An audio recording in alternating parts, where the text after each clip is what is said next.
क्या आपने कभी ऐसी औरत के बारे में सुना है जो दिन में कहीं नजर नहीं आती, पर जैसे ही रात का अंधेरा छाता है सुनसान रास्तों पर उसकी परछाई दिखने लगती है। सफेद साड़ी, बिखरे बाल और वो डरावनी हंसी जो किसी की भी रूह तक को जमा दे। कहते हैं जिसने भी उस औरत को देखा वो फिर कभी वापस नहीं लौटा। आज मैं आपको वही कहानी सुनाने जा रही हूँ। वो औरत जो सिर्फ रात को दिखती थी। हर सुबह की तरह बिरजू अपनी कुल्हाड़ी लेकर जंगल की ओर जाने को तैयार हो रहा था। निर्मला, मैं जंगल की ओर जा रहा हूँ। लकड़ियाँ काटकर शाम तक लौटूंगा। तुम चिंता मत करना, अपना और हमारी प्यारी बेटी का ध्यान रखना। निर्मला के चेहरे पर चिंता की लकीरें उभर आईं। देखो जी, आप ज्यादा समय तक घर से बाहर मत रहा करो। आपको तो पता है गांव में कैसी कैसी बातें चल रही हैं। मुझे यह सब सुनकर बहुत डर लगता है। बिरजू ने उसे प्यार से समझाया।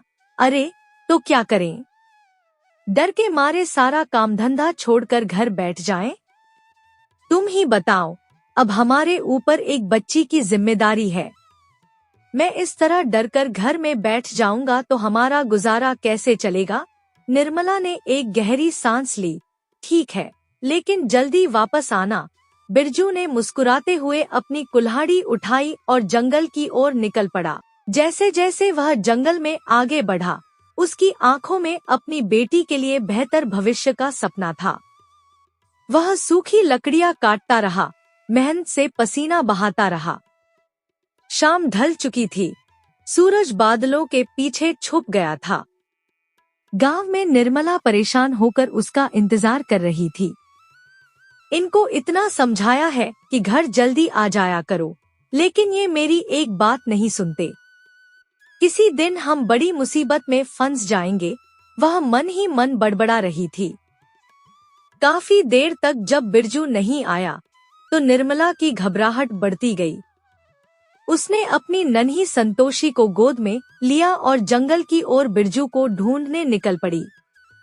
उधर बिरजू को भी अंधेरा होने का एहसास हुआ। अरे, इतना घना अंधेरा हो गया और पता भी नहीं चला। निर्मला घर में डर के मारे परेशान हो रही होगी। आज तो उसकी डांट से ही पेट भरना होगा। चल बेटा बिरजू, जल्दी से घर की ओर चल। वह घर की तरफ मुड़ता है, लेकिन अंधेरा इतना घना था कि उसे रास्ता ठीक से दिखाई नहीं दे रहा था। तभी अचानक उसका पैर किसी चीज से टकराया और वह गिरते गिरते बचा। ओफो!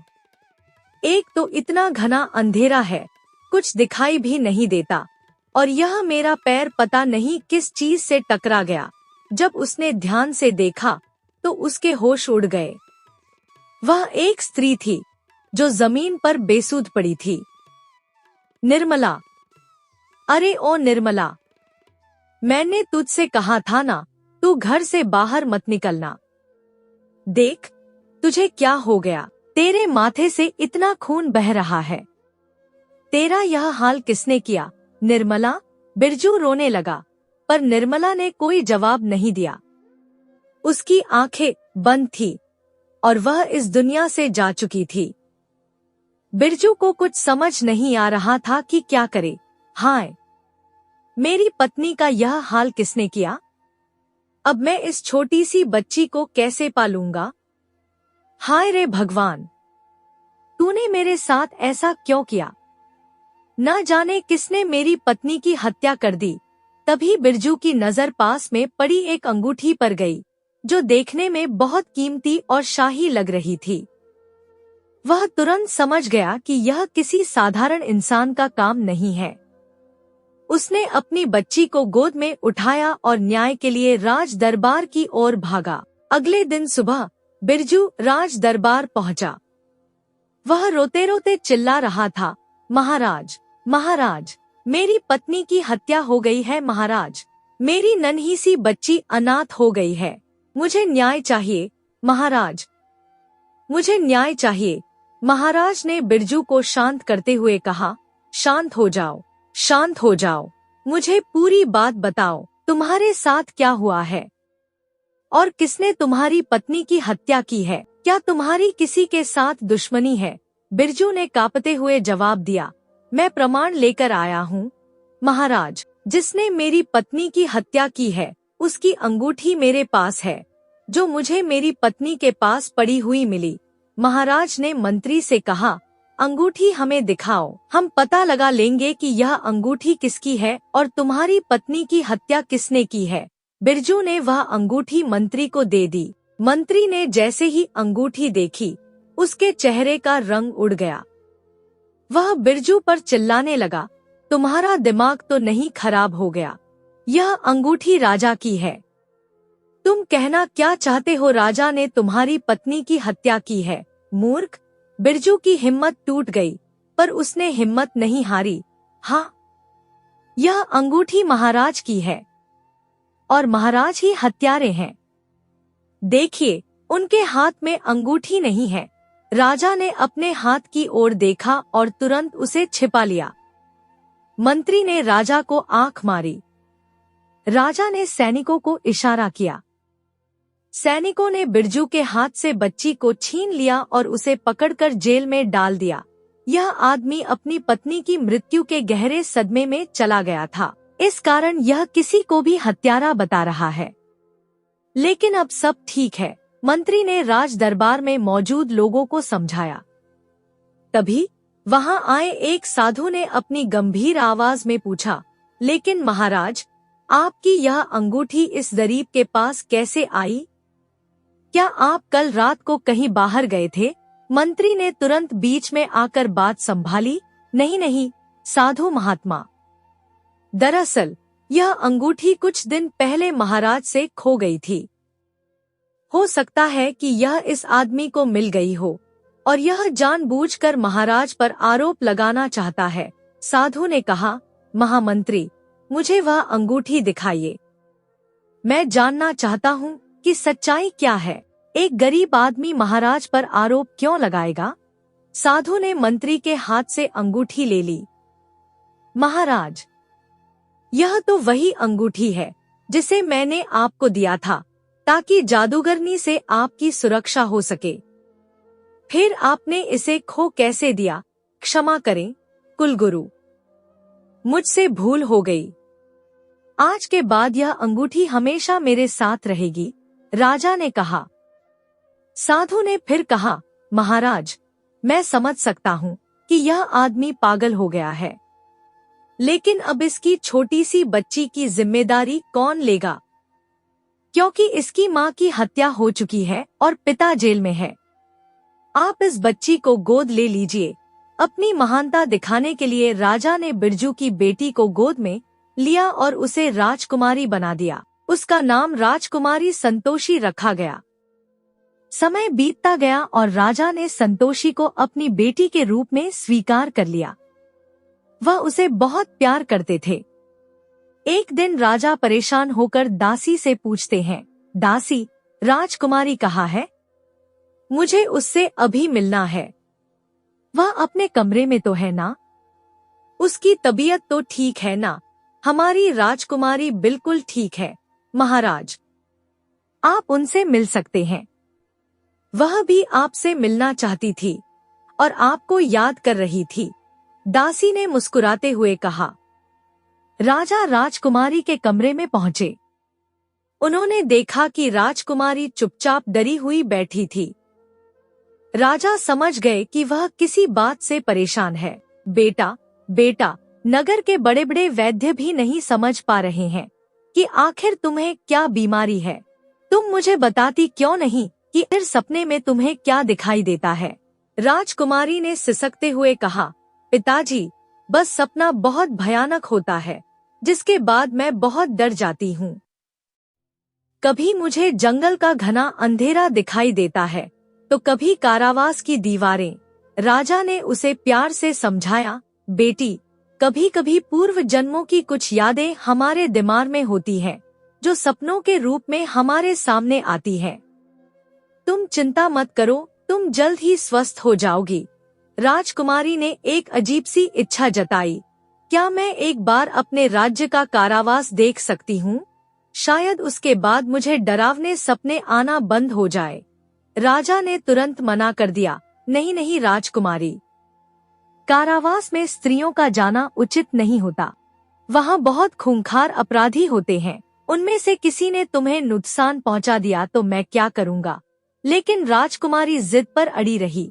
आखिरकार राजा को हार माननी पड़ी और उन्होंने राजकुमारी को कारावास जाने की आज्ञा दे दी। राजकुमारी कुछ दासियों के साथ खाने पीने की चीजें लेकर कारावास पहुंची। दासी सारे फल और खाने पीने की चीजें सारे कैदियों में बांट दो, राजकुमारी ने कहा। राजकुमारी आगे बढ़ी तो उसने देखा कि एक बूढ़ा और कमजोर व्यक्ति अपने आप में कुछ बड़बड़ा रहा था। वह मानसिक रूप से ठीक नहीं लग रहा था। राजा हत्यारा है, हत्यारा है। उसने मेरा परिवार खत्म कर दिया, मेरी पत्नी को मार दिया और मेरी छोटी सी बेटी, उसे भी उसने छीन लिया। राजा हत्यारा है। राजा ने मुझसे सब कुछ छीन लिया। राजकुमारी ने सैनिक से पूछा, यह कौन है? सैनिक, और यह इस प्रकार पिताजी को हत्यारा क्यों कह रहा है? बताओ, यह किस अपराध में कारावास में बंद है? सैनिक ने जवाब दिया, राजकुमारी, हमें आपको कुछ भी बताने से मना किया गया है। महारानी ने कहा है कि अगर आप कोई प्रश्न पूछे तो उसे उत्तर मत देना। राजकुमारी समझ नहीं पाई कि उसे इस अपराधी के बारे में जानने से क्यों मना किया गया है। वह वापस महल लौट आई और चुपके से महारानी के कमरे में गई, जहां वह महारानी और दासी की बातें सुन रही थी। जिस दिन राजकुमारी को उसकी असलियत का पता चलेगा कि वह कौन है, उस दिन उसकी दुनिया खत्म हो जाएगी। मुझे उस दिन का इंतजार है दासी, महारानी ने कहा। दासी ने कहा, महारानी, मैंने सुना है राजकुमारी कारावास गई थी, और इतना ही नहीं, वह तो उस किसान के बारे में भी पूछताछ कर रही थी। लेकिन भला हो कि सैनिक ने उसे कुछ नहीं बताया। राजकुमारी को कुछ भी बताने के लिए यह सही समय नहीं है। मैं उसे समय आने पर सच बताऊंगी, ताकि मैंने जैसा सोचा है सब कुछ बिल्कुल वैसा ही हो, महारानी ने साजिश भरी हंसी के साथ कहा। राजकुमारी के मन में हजारों सवाल उठ रहे थे। यहाँ जरूर कोई न कोई ऐसा रहस्य है जो मुझसे छिपाया हुआ है।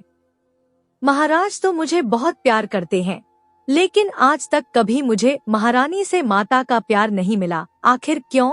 महारानी ने सैनिक को मुझे कुछ बताने से क्यों मना किया था? और वह आदमी मेरे पिता को हत्यारा क्यों कह रहा था? अपने मन में उठ रहे सवालों का जवाब पाने के लिए राजकुमारी संतोषी ने एक योजना बनाई। एक दिन उसने अपनी दासी के कपड़े पहने। मैं जब तक लौटकर नहीं आती तब तक तुम यहाँ राजकुमारी के रूप में रहो। ध्यान रहे कोई तुम्हारा चेहरा न देख पाए। मैं जल्दी लौट आऊंगी। दासी घबरा गई, लेकिन अगर किसी को पता चल गया तो निश्चित ही मुझे फांसी की सजा होगी। राजकुमारी, आप ऐसा काम मत कीजिए। तुम चिंता मत करो, मैं तुम्हें बचा लूंगी। बस थोड़ी देर के लिए तुम अभिनय करो, मैं जल्दी आऊंगी। राजकुमारी दासी का रूप धारण कर कारावास पहुंची। वहाँ वह बूढ़ा व्यक्ति चुपचाप बैठा हुआ था। तुम कौन हो? बाबा, और तुमने महाराज को हत्यारा क्यों कहा? मुझे सच बताओ, मुझे रहस्य जानना है, राजकुमारी ने उससे पूछा। बूढ़े व्यक्ति ने राजकुमारी की ओर देखा। तुम कौन हो और यहाँ क्यों आई हो? और इतने सारे प्रश्न क्यों पूछ रही हो? तुम्हें भी लोगों की तरह विश्वास नहीं होगा कि महाराज हत्यारा है। मैं राजा की बेटी हूँ, संतोषी। मैं इस नगर की राजकुमारी हूँ। तुम चिंता मत करो बाबा, मुझे सच बताओ, मैं तुम्हें यहाँ से जल्दी बाहर निकाल लूंगी। बूढ़े व्यक्ति की आंखों में आंसू आ गए। उस रात मैं जंगल में लकड़ियाँ काट रहा था। लकड़ियाँ काटकर जब मैं लौट रहा था तो रास्ते में मुझे मेरी मृत पत्नी मिली। मेरी छोटी सी नन्ही बिटिया वहाँ पड़ी हुई थी और उसके पास एक नगीने से जड़ी हुई अंगूठी थी। जानती हो वह अंगूठी किसकी थी? वह अंगूठी राजा की थी, राजा की। राजकुमारी ने कांपते हुए कहा, हाँ, मैंने भी देखा है, महाराज एक नगीने से जड़ी अंगूठी पहनते हैं। वह कभी उस अंगूठी को स्वयं से दूर नहीं करते।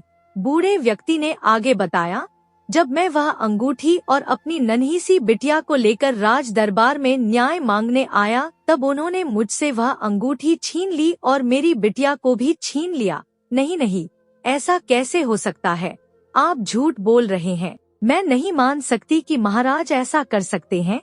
राजकुमारी ने विश्वास न करते हुए कहा। बूढ़ा व्यक्ति रोने लगा। राजा हत्यारा है। उसने मेरी पत्नी की हत्या कर दी और वहाँ से भाग निकला। जब मैं यह सबूत लेकर राज दरबार में पहुँचा, तब उसने मुझे पागल बोलकर जेल में बंद कर दिया और मेरी एक छोटी सी बेटी भी थी। आपकी बेटी के साथ क्या हुआ? बाबा, आपकी बेटी कहाँ है? और महाराज भला किसी की हत्या क्यों करेंगे? महाराज ने मुझसे मेरी बेटी को भी छीन लिया। सैनिक कहते हैं कि मेरी बेटी अब बड़ी हो चुकी है और राजकुमारी बन चुकी है। क्या तुम ही मेरी बेटी हो? यह सुनकर राजकुमारी के होश उड़ गए। उसे अपने अस्तित्व पर गहरा प्रश्न चिन्ह दिखाई दिया। वह रोते हुए वहाँ से भागकर अपने महल चली गई। मैं राजा की इकलौती संतान हूँ। इसका मतलब वह बूढ़ा व्यक्ति सच बोल रहा था। वह मेरा असली पिता है और मेरी असली माता को राजा ने मार दिया। यह कैसे हो सकता है? राजकुमारी अपने कमरे में रो रही थी। तभी रानी वहाँ आई। तुम इस प्रकार रो रही हो? मैंने सुना है कि तुम कारावास गई थी। लगता है तुम्हें तुम्हारे अस्तित्व का पता चल गया है। जो महाराज तुम्हारा नाम लेते नहीं थकते, वह असल में हत्यारे हैं। नहीं, यह सच नहीं है। आप झूठ बोल रही हैं। महाराज तो मुझसे इतना प्यार करते हैं, भला वह किसी के हत्यारे कैसे हो सकते हैं? राजकुमारी ने कहा। रानी ने क्रूरता से मुस्कुराते हुए कहा, यह सच है राजकुमारी। महाराज ने तुम्हारी माता की हत्या कर दी और तुम्हारे पिता को जेल में कैद कर दिया। दुनिया की नजरों में अच्छा बनने के लिए उन्होंने तुम्हें अपनी बेटी बना लिया। क्या तुम बदला लेना नहीं चाहोगी? राजकुमारी दुविधा में पड़ गई। रानी ने उसे राजा के खिलाफ भड़का दिया और राजकुमारी राजा से बदला लेने के लिए तैयार हो गई। मैं अपने असली पिता को वापस लेकर आऊंगी। अपनी माँ की हत्या का बदला लूंगी। जिसने भी मेरे परिवार को खत्म कर दिया, मैं उसे नहीं छोड़ूंगी। संतोषी ने प्रतिज्ञा ली। रानी ने उसे एक छोटी सी तलवार दी और राजा की हत्या करने को कहा। राजकुमारी पूरी तरह से राजा की हत्या करने के लिए तैयार हो गई। एक दिन राजा अपने कमरे में सो रहे थे। आज मैं अपने परिवार की हत्या का बदला लेकर रहूंगी। आप इसलिए बच गए क्योंकि आप महाराज थे और आपने उस गरीब किसान को पागल कहकर उसे जेल में बंद कर दिया। इतना कहकर राजकुमारी महाराज पर तलवार चलाने जाती है, लेकिन तभी महाराज की आंख खुल जाती है और वह खड़े हो जाते हैं। तुम यह क्या कर रही हो राजकुमारी? पागल तो नहीं हो गई हो? मैं तुम्हारा पिता हूँ। तुम मेरी हत्या करना चाहती हो? मुझे तुमसे यह उम्मीद नहीं थी। मैं तो तुम्हें अपने प्राणों से बढ़कर प्यार करता हूँ। प्राणों से बढ़कर प्यार? तो फिर आपने मुझे यह क्यों नहीं बताया कि मैं आपकी संतान नहीं हूँ? मैं एक गरीब किसान की संतान हूँ और एक बिन माँ की बेटी हूँ, जिसकी हत्या का पाप आपके सिर पर है। नहीं राजकुमारी, मैंने किसी की हत्या नहीं की। मैं सच बोल रहा हूँ। आज तक मैंने यह बात किसी को नहीं बताई, लेकिन आज मैं तुम्हें बताता हूँ कि उस रात क्या हुआ था। राजा ने एक गहरी सांस ली और बीते हुए कल की कहानी सुनाई। उस दिन मुझे खबर मिली कि हमारे नगर पर एक खतरनाक जादूगरनी का साया पड़ चुका है। वह लोगों के छोटे छोटे बच्चों को लेकर गायब हो जाती है। मैंने मंत्री को कहा कि मुझे मेरी तलवार दो और मैं अकेला ही उस जादूगरनी को खत्म करूंगा। मंत्री ने मुझे रोकने की कोशिश की, पर मैं नहीं रुका। मैं जंगल की ओर निकल पड़ा, जहां मुझे निर्मला अपनी बेटी के साथ जाती हुई दिखाई दी। मैंने सोचा कि यह जादूगरनी है जो एक साधारण स्त्री के रूप में भाग रही है। मैंने उसे रोका, लेकिन तभी दुष्ट जादूगरनी आ गई। उसने निर्मला को अपनी शक्तियों से मार दिया। मैंने चिल्लाकर कहा, रुक जादूगरनी, रुक जा, उसे मत मार, उसकी बेटी अनाथ हो जाएगी। लेकिन जादूगरनी नहीं रुकी। वह छोटी बच्ची को उठाकर अपने साथ ले जाने लगी, लेकिन तभी मैंने अपने हाथ की अंगूठी निकालकर बच्ची के ऊपर फेंक दी। यह एक जादुई अंगूठी है। इसके रहते वह बच्ची का कुछ नहीं बिगाड़ पाएगी। अंगूठी के प्रभाव को देखकर जादूगरनी समझ गई कि वह बच्ची को नहीं ले जा पाएगी और वह तुरंत वहां से भाग गई। उधर मुझे किसी के आने की आहट सुनाई दी। मुझे लगा कि अगर किसी ने मुझे यहाँ देख लिया तो उसे लगेगा कि मैंने इस औरत की हत्या कर दी है। मैं डर गया और वहाँ से भागकर अपने महल आ गया। मेरा इतना ही दोष था कि मैं बहुत डर गया था। मैं स्वयं हत्यारा न बन जाऊं, इसलिए मैं वहाँ से भाग गया था। मेरे पास कोई और रास्ता नहीं था बेटी, लेकिन मैं हत्यारा नहीं हूँ।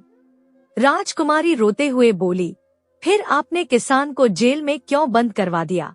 आप उन्हें सच्चाई बता सकते थे।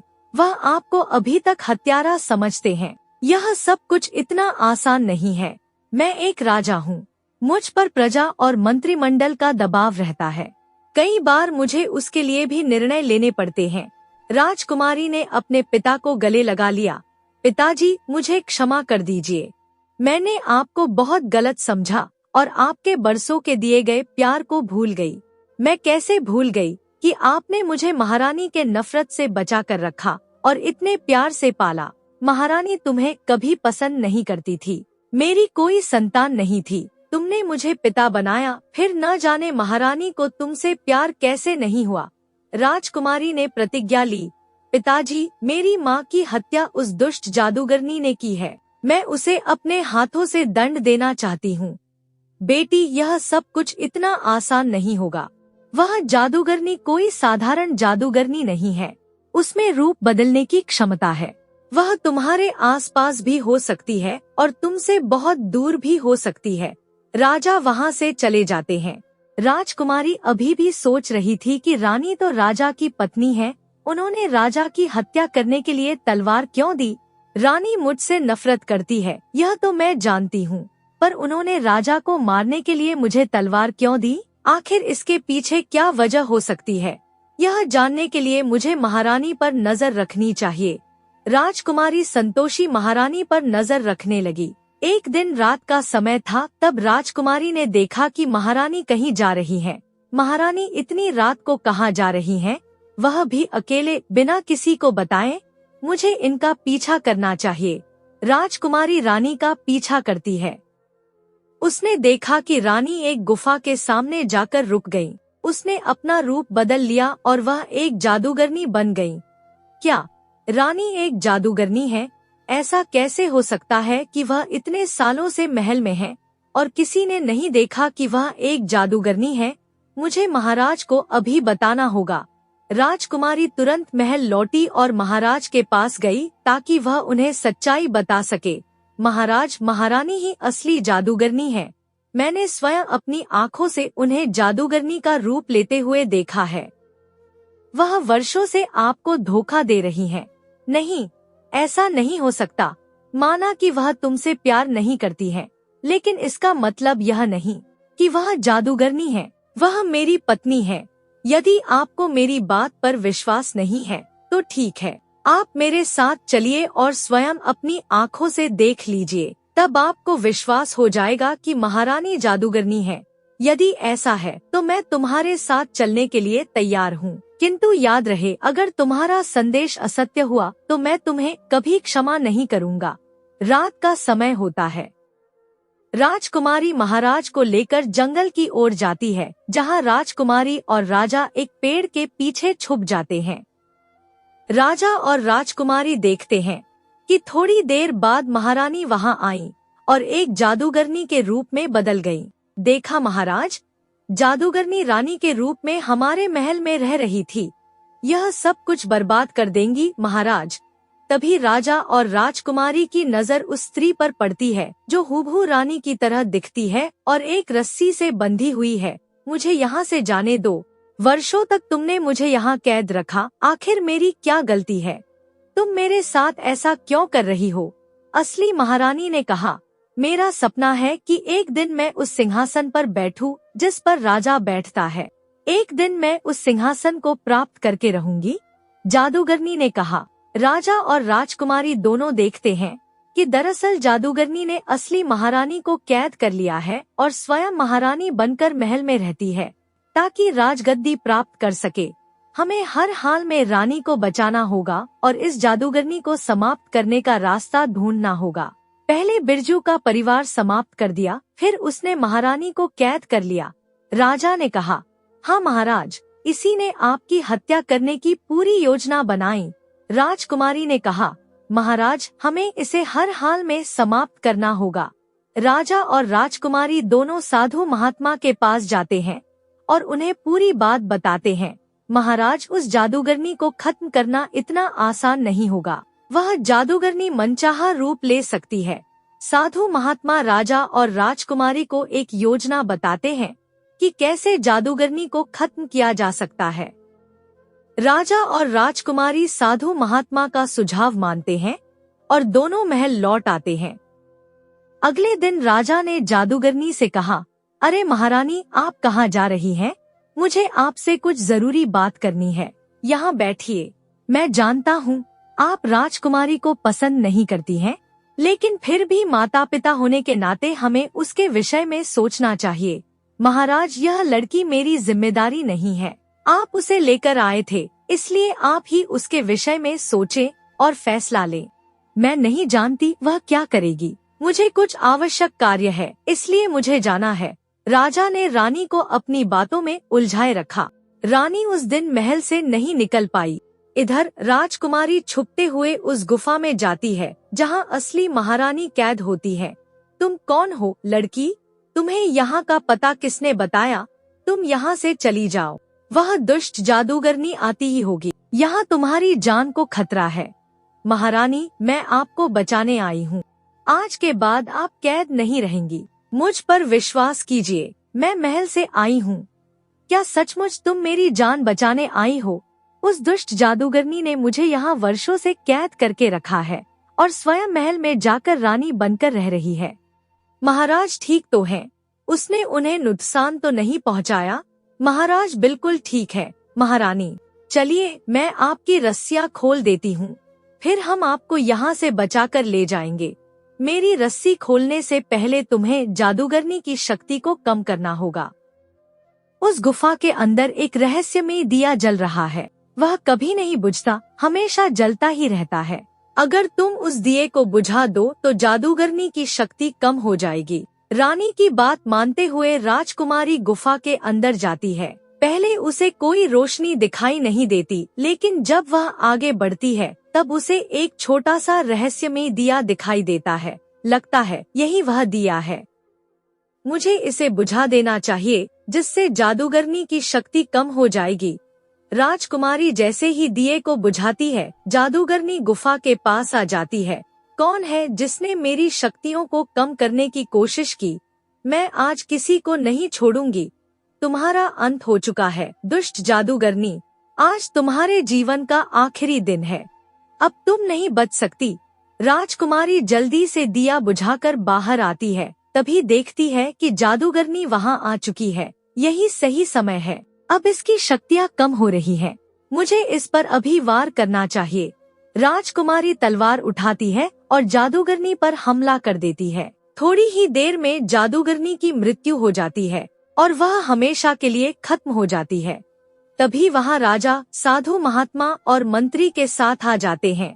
मुझे अपनी बहादुर बेटी पर पूरा विश्वास था कि तुम अवश्य ही इस युद्ध में विजय होगी।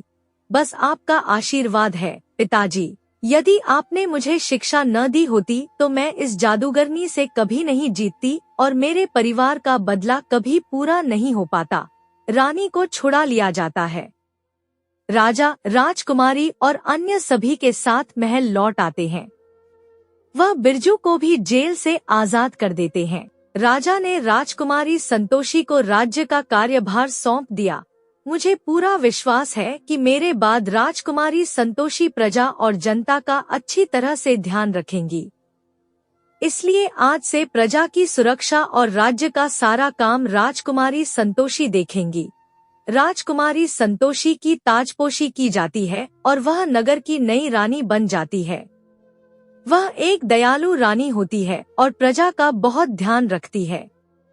लेकिन राजकुमारी की ताजपोशी से उनका मंत्री खुश नहीं था। महाराज ने यह बहुत गलत किया। अरे, मैंने जीवन भर उनकी सेवा की और अंत में उन्होंने एक स्त्री को मेरा राजा बना दिया। यह बहुत गलत हुआ। सचमुच मंत्री जी, मुझे तो बहुत बुरा लग रहा है। अब हमें एक स्त्री की जिहजूरी करनी होगी। अरे, राजा का पुत्र नहीं था तो राजकुमारी का विवाह करवा देते, कम से कम हमें एक अच्छा राजा तो मिलता। अरे, स्त्रियों के बस में कहाँ है यह शासन और राजकाज। मंत्री को राजकुमारी संतोषी बिल्कुल पसंद नहीं थी। उन्होंने राजकुमारी को खत्म करने के लिए एक योजना बनाई। दोनों मंत्री जंगल की ओर जाते हैं, जहाँ पर जादूगरनी की जली हुई राख पड़ी होती है। हमें जादूगरनी को जगाना होगा और इसके लिए उस बुझे हुए दिए को जलाने की जरूरत होगी। दोनों गुफा के अंदर जाते हैं और जिस दिए को राजकुमारी ने बुझाया था वह उसे जला देते हैं। जादूगरनी की शक्तियाँ फिर से एकत्रित हो जाती हैं और वह जीवित हो जाती है, लेकिन इस बार एक काले भेड़िए के रूप में। दोनों मंत्री गुफा से बाहर आते हैं और भेड़िए को देखकर डर जाते हैं। मुझसे डरो मत, मैं वही जादूगरनी हूँ। उस दुष्ट राजकुमारी ने मेरी शक्तियाँ छीनकर मुझे समाप्त कर दिया था, लेकिन अब सत्ता पलट चुकी है। अब मैं उसे नहीं छोड़ूंगी। हाँ जादूगरनी, हम भी तो यही चाहते हैं कि आप कैसे भी करके राजकुमारी को खत्म कर दे, ताकि हमारा रास्ता साफ हो सके। इसके लिए आपको कोई भी मदद की आवश्यकता होगी तो हम आपकी मदद जरूर करेंगे। भेड़िए के रूप में जादूगरनी दोनों मंत्रियों को अपनी योजना बताती है कि वह कैसे राजकुमारी को कुछ ही समय में खत्म कर देगी। मंत्री राज दरबार में भागे हुए जाते हैं। राजकुमारी जी जल्दी चलिए, जंगल में एक भेड़िए ने भयानक हमला कर दिया है। गांव वालों को आपकी मदद की जरूरत है। चिंता मत करो मंत्री, मैं अभी सैनिकों की एक टुकड़ी गांव में भेजती हूँ। भेड़िया हमारी प्रजा का कुछ नहीं बिगाड़ पाएगा। हाँ महारानी, अब तो प्रजा की सुरक्षा सैनिकों के भरोसे है। गद्दी पर एक स्त्री जो बैठी है, अगर आपकी जगह कोई पुरुष होता तो वह स्वयं तलवार उठाकर उस भेड़िए को खत्म करने के लिए चला जाता। तुम ठीक कहते हो, भला राजकुमारी क्या जाने वीरता और साहस। इनका काम तो बस श्रृंगार करना है। महाराज ने खुद अपने राज्य को कमजोर कर दिया। राजकुमारी को मंत्रियों की ये बातें बहुत बुरी लगती हैं।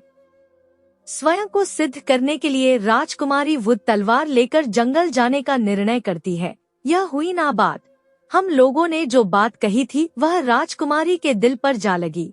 अब वह स्वयं को सिद्ध करने के लिए उस भेड़िए के पास चली जाएगी। आगे की योजना तो बताने की जरूरत नहीं। जब वह राजमहल से निकल रही होती है तब राजा राजकुमारी से मिलते हैं। बेटी, मैं जानता हूँ, जब से मैंने तुम्हें राजा बनाया है तब से हर किसी के मन में प्रश्न है कि भला एक स्त्री कैसे शासन कर सकती है।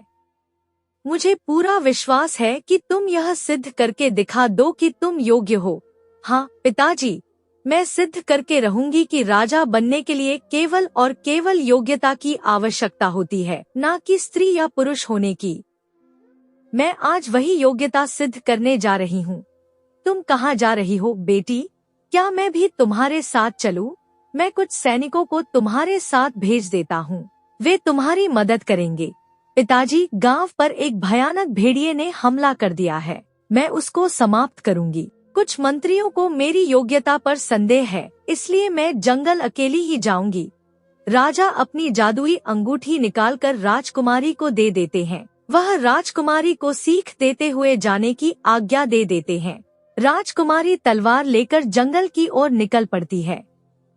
तभी उसकी नजर एक भेड़िए पर पड़ती है। आओ महारानी, मैं तो कब से तुम्हारी प्रतीक्षा कर रही थी। आज मैं तुम्हें अपना भोजन बनाऊंगी।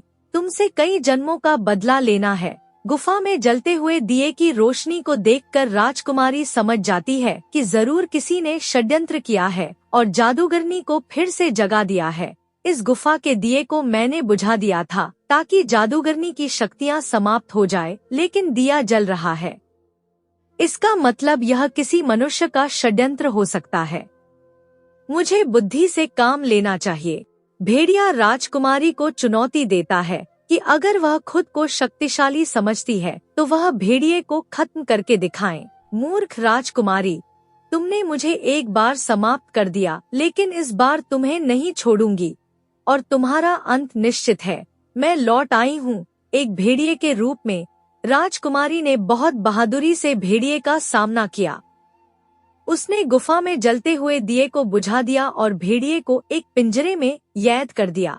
सैनिकों, इस भेड़िए को महल तक लेकर चलो, लेकिन पहले मैं राजमहल जाती हूँ। तुम लोग मेरे पीछे इसे लेकर आना। राजकुमारी महल पहुँचती है और राज दरबार में सबसे कहती है, मैं जानती हूँ इस दरबार में कोई ऐसा बैठा है जिसने हमारे राज्य का अहित करने की कोशिश की है। भेड़िए ने मुझे बता दिया है कि वह गद्दार कौन है। यह सुनकर मंत्रियों के होश उड़ जाते हैं। वे सोचते हैं कि अब तो उनके पकड़े जाने का समय आ चुका है। हमें इस तरह का काम नहीं करना चाहिए था। भेड़िया ने हमारा नाम ले लिया है, अब तो हमारी मृत्यु निश्चित है। अरे अरे, ऐसे कैसे उसने हमारा नाम ले लिया? उसने हमसे वादा किया था कि चाहे कुछ भी हो जाए वह हमारा नाम सामने नहीं आने देगी। राजा ने कहा, बताओ बेटी, कौन है वह गद्दार जिसने उस जादूगरनी को फिर से जगाने की कोशिश की है? हम उसे फांसी की सजा देंगे। पिताजी, वह आपके करीबी हैं, जिन्होंने जादूगरनी को जगाया है और वह आपके सामने बैठे हुए हैं। इतना सुनते ही एक मंत्री ने अपना धैर्य खो दिया। क्षमा कर दीजिए महाराज, मुझे क्षमा कर दीजिए, मैंने कुछ नहीं किया। वह तो मैं इसके कहने पर चला गया था। इसने कहा था कि हम एक स्त्री का शासन बर्दाश्त नहीं कर सकते। मंत्री, मैंने तुम पर बहुत विश्वास किया। तुम राजकुमारी की मदद करने के स्थान पर उसे राजगद्दी से हटाने के लिए षड्यंत्र करते रहे, और वह भी इतना गिरा हुआ षड्यंत्र। तुमने जादूगरनी को फिर से जगाकर पूरे नगर को खतरे में डाल दिया। सैनिकों, इन दोनों को कैद कर लो। पिताजी, भेड़िए ने किसी का नाम नहीं बताया था, लेकिन मैं जानती थी कि जिसने उसकी शक्ति के दिए को जलाया है वह जरूर कोई हमारे राज दरबार का है। राजा ने मुस्कुराते हुए कहा, बेटी, मैं जानता हूँ तुम बहुत बहादुर हो राजकुमारी। तुमने यह सिद्ध कर दिया है कि तुम योग्य हो। तुम्हारा स्त्री होना एक सौभाग्य है, कोई दुर्भाग्य नहीं। इस प्रकार राजकुमारी स्वयं को योग्य सिद्ध करती है और हमेशा के लिए प्रजा की रानी बन जाती है। प्रजा में रानी के प्रति विश्वास बढ़ जाता है। इस तरह एक बिन माँ की बेटी राज दरबार में अपने राज परिवार और अपने जन्मदाता पिता बिरजू के साथ खुशी खुशी रहने लगती है। दोस्तों, आपको क्या लगता है कि एक औरत को रानी बनने का अधिकार है या नहीं? अपने सुझाव कमेंट बॉक्स में लिखकर जरूर बताएं। दोस्तों, एक और नई कहानी की ओर बढ़ने से पहले प्लीज इस वीडियो को लाइक करके चैनल को सब्सक्राइब कर लीजिए। तो शुरू करते हैं एक और नई कहानी। पुराने समय की बात है। आर्यनगढ़ नामक गांव में एक आशा नाम की बूढ़ी औरत रहा करती थी। उसके 2 पुत्र थे। बड़े बेटे का नाम वीर था और दूसरे का नाम सुरेश। वीर और सुरेश अपने पिताजी की मृत्यु के बाद काफी मेहनत करते थे। वीर हर सुबह सूरज निकलने से पहले उठकर आसपास के खेतों में काम करने जाता था। उसके हाथों में कड़े मेहनत के निशान, चेहरे पर पिता की अनुपस्थिति का दर्द और आंखों में माँ और भाई के लिए एक बेहतर कल का सपना था। सुरेश, जो वीर से 3 साल छोटा था, अपने भाई की तरह ही मेहनती था, लेकिन थोड़ा अधीर स्वभाव का। वह आसपास के बाजारों में छोटे मोटे काम करके कुछ पैसे कमाता था। दोनों भाई पूरी मेहनत करते, परंतु उनके घर की गरीबी दूर नहीं होती थी। उनका घर एक छोटी सी झोपड़ी थी, जिसकी छत बरसात में हमेशा टपकती थी। उनकी दरिद्रता का मूक साक्षी था। एक शाम जब आकाश नारंगीलाल रंगों से सजा हुआ था, वीर थकाहारा घर लौटा। उसकी कमीज पसीने से भीगी हुई थी और उसके चेहरे पर हताशा के भाव थे। आशा चूल्हे पर बची खुची रोटियां सेंक रही थी। उन्होंने वीर को आते देखा तो उनकी आंखों में अपार स्नेह उभर आया। आ गए बेटा? आशा ने प्यार से पूछा। बहुत थक गए लगते हो। वीर ने एक लंबी सांस ली और पुराने चटाई पर बैठते हुए बोला, हाँ माँ, आज भी काम बहुत था, लेकिन मजदूरी उतनी ही। उसकी आवाज में निराशा की झलक थी। माँ, वीर ने धीरे से कहा, अपनी थकी आंखों को मलते हुए, जब से पिताजी गए हैं, एक भी दिन इस घर में ढंग का भोजन नहीं पका है। तू भी क्या सोचती होगी ना माँ, कि 2 जवान बेटे हैं और घर में 2 समय का खाना भी ठीक से नहीं पकता। आशा ने बेटे के कंधे पर हाथ रखा। उनकी आंखों में पति की याद और बेटों के प्रति अटूट विश्वास था। कैसी बात कर रहा है बेटा तू? मेहनत तो दिन रात करता ही है, अब यह तो ऊपर वाले की देन है। घर में गरीबी जिस तरह रहे, तू मेहनत करता है दिन रात। एक ना एक दिन तेरी मेहनत जरूर रंग लेकर आएगी, मुझे उम्मीद है। उनकी बातें चल ही रही थी कि आशा का छोटा बेटा सुरेश भी आ गया। उसके चेहरे पर भी वही थकान थी, लेकिन आंखों में एक अजीब सी चमक थी। वह घर में प्रवेश करते ही बोला, हाँ माँ, भाई ठीक कह रहे हैं। हम दोनों भाई मिलकर भी घर और तेरे लिए कुछ नहीं कर पा रहे हैं। तू भी क्या सोचती होगी ना माँ। सुरेश की आवाज में शिकायत थी, लेकिन उसके शब्दों में पीड़ा छिपी थी, एक ऐसे युवक की पीड़ा जो अपनी माँ का दुख नहीं देख सकता। आशा ने प्यार से उसके बाल सहलाए और शांत स्वर में बोली, पड़ोस की सीता को देखा है, उसके 4 बेटे जवान हैं। वो फिर भी अपने पेट की आग बुझाने के लिए घर घर मांगती है और तब अपना पेट पालती है। 4 में से कोई सा भी बेटा उसको आंख भर के नहीं देखता। मुझे पेट भरने के लिए घर घर तो नहीं जाना पड़ता। वीर के चेहरे पर अपराध बोध की छाया उभर आई। उसने धीरे से कहा, फिर भी माँ, मैं और सुरेश हर दिन काम की तलाश में जाते हैं। कभी काम मिल जाता है, कभी नहीं मिलता। ऐसा कब तक चलेगा? हमें कुछ और सोचना होगा। आशा की आंखों में अचानक एक चमक आई, मानो कोई पुरानी यादें जागृत हो गई हों। तुम दोनों की बात सुनकर मुझे आज बहुत सालों पहले की बात याद आ गई। कौन सी बात माँ? सुरेश ने उत्सुकता से पूछा। आशा दरवाजे के बाहर दूर क्षितिज की ओर देखने लगी, जैसे अपने अतीत में खो गई हूँ। आज से कई वर्ष पहले जब मैं युवा अवस्था में थी, तब मैंने कुछ सुना था। तुम्हारे ननिहाल में एक जंगल हुआ करता था। मेरे पिताजी मुझे हमेशा वहां जाने से मना किया करते थे। क्यों माँ? नाना जी आपको वहां जाने से क्यों मना करते थे? सुरेश ने उत्सुकता से पूछा। उसकी आंखों में जिज्ञासा भर आई थी। पिताजी हमेशा कहते थे वो एक रहस्यों से भरा जंगल है। आशा ने अपने हाथों को आपस में रगड़ते हुए कहा, कई लोग इस जंगल में गए, उनकी किस्मत पलट गई। कई लोगों की जिंदगी आसान हो गई। ऐसा लगता था उनको देख के जैसे उन्होंने नया जन्म लिया हो। आशा की आंखों में अतीत की झलक थी और उनके स्वर में एक अजीब सी लालसा। मैंने कई बार सोचा मैं भी अपनी किस्मत को पलटूं, पर मैं अपने पिताजी के खिलाफ उस जंगल में नहीं गई। आज मुझे पछतावा होता है। काश मैं उस जंगल में जा सकती। वीर और सुरेश दोनों ने एक दूसरे की ओर देखा। उनकी आंखों में एक नया उत्साह था। माँ, क्या वो जंगल अभी भी है? क्या हम वहाँ जा सकते हैं? वीर ने उत्सुकता से पूछा। सुरेश ने वीर का हाथ थामते हुए कहा, हाँ शायद। फिर तो हमें उस जंगल में जाना चाहिए भाई। हाँ छोटे, तुम ठीक कह रहे हो। हमें वहाँ जाकर अपनी किस्मत जरूर आजमानी चाहिए। वीर के स्वर में दृढ़ संकल्प था। आशा के चेहरे पर अचानक एक भय की छाया छा गई।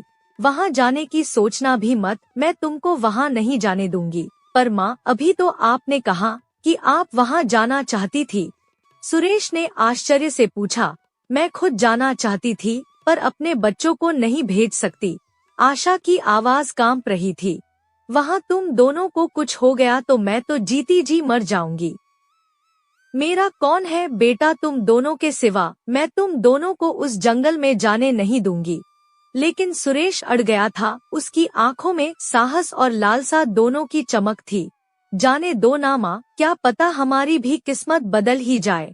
उस रात कई घंटों तक तीनों ने बहस की।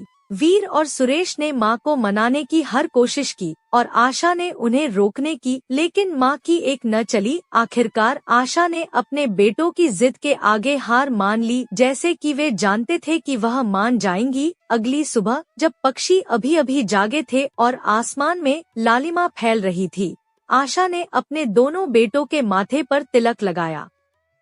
उनके हाथों में थोड़े से सूखे भोजन का पोटला थमाया और आंखों में आंसू भरे थे। यही मोहिनी का जंगल है, उन्होंने धीरे से कहा, जहाँ कई लोगों की किस्मत बदल गई और कई लोग वहाँ से कभी लौटे ही नहीं। उनकी आवाज में चिंता थी। वादा करो कि तुम दोनों सावधानी से रहोगे। आप चिंता मत करो माँ, वीर ने दृढ़ता से कहा। हम दोनों जल्द ही लौट आएंगे और आपके सपनों को पूरा करेंगे। वीर और सुरेश ने अपनी माँ को गले लगाया और फिर जंगल की ओर चल पड़े, अपने भविष्य की तलाश में, अपनी किस्मत बदलने की उम्मीद में। सुरेश और वीर चलते चलते कई घंटों तक या शायद कई दिनों तक वे ठीक से नहीं जानते थे, एक अजीब से मार्ग पर चल रहे थे जो कभी ऊबड़ खाबड़ हो जाता तो कभी घने पेड़ों से भर जाता। सूरज ने अब आकाश में अपना मध्य स्थान ग्रहण कर लिया था और उसकी किरणें पत्तों के बीच से छनकर उनके मार्ग को थोड़ा रोशन कर रही थी। सुरेश, जो अपने बड़े भाई से कम धैर्यवान था, थकान से चूर होकर एक पत्थर पर बैठ गया। उसके पैरों में छाले पड़ चुके थे और उसका माथा पसीने से भीग चुका था। हम इस जंगल की खोज में तो आ गए भाई, उसने हांफते हुए कहा, लेकिन आपको क्या लगता है कि हम किस्मत बदलने में कामयाब होंगे? कहीं हम भी उन लोगों की तरह न हो जाए जो कभी लौटे ही नहीं। उसकी आवाज में डर की झलक थी। वीर, जिसके चेहरे पर थकान के बावजूद एक अजीब सा विश्वास था, अपने छोटे भाई के पास आकर बैठा। उसकी आंखों में पिता की याद थी, जिनके शब्द उसे अभी भी याद थे। क्यों नहीं, जरूर, उसने दृढ़ता से कहा। तुम भूल गए पिताजी क्या कहते थे, किस्मत उन्हीं की चलती है जो अपनी मेहनत पर भरोसा करते हैं और दृढ़ निश्चय के साथ अच्छे कर्म करते हैं।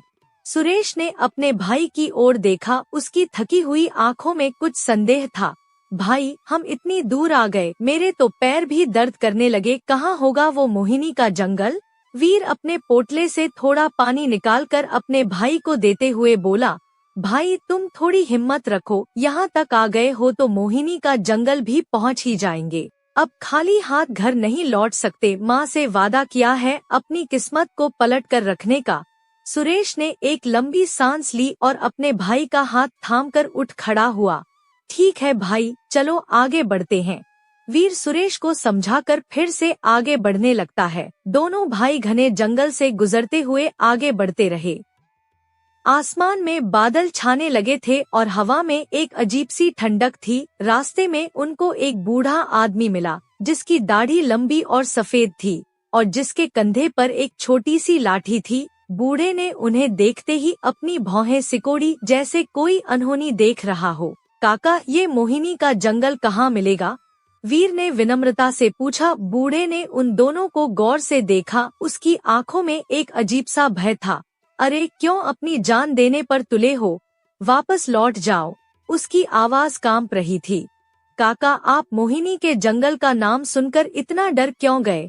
सुरेश ने अचंभे से पूछा। उसकी आवाज में जिज्ञासा थी। बूढ़े की आंखों में गहरा भय था और उसके हाथ कांपने लगे थे। बेटा, उस जंगल को किस्मत का जंगल कहा जाता है, परंतु किस्मत सबकी अच्छी नहीं होती। सालों पहले जो हुआ, उसके बाद से उस जंगल के नाम से भी हमको डर लगता है। क्या हुआ था सालों पहले काका, बताओ ना? वीर ने उत्सुकता से पूछा। उसकी आंखों में जिज्ञासा और संकल्प था। बूढ़े ने अपनी आंखें बंद कर ली, जैसे कि कोई दर्दनाक यादें उसके जहन में ताजा हो गई हों। वो तो मैं नहीं बता सकता, उसकी आवाज धीमी और भयभीत थी। ठीक है, जो हुआ आप उसके बारे में नहीं बताना चाहते तो मत बताओ, वीर ने धैर्य से कहा। बस आप हमें मोहिनी के जंगल का रास्ता तो बता दो।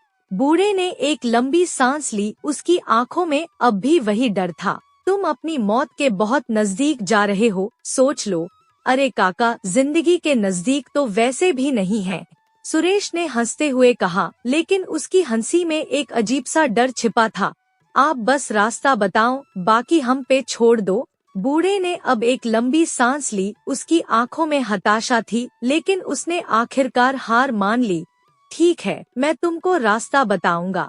फिर बूढ़े ने कुछ देर सोचा और बोला, जहाँ 2 चांद और 2 सूरज दिखने लगे, समझ लेना तुम मोहिनी के जंगल के बहुत करीब हो।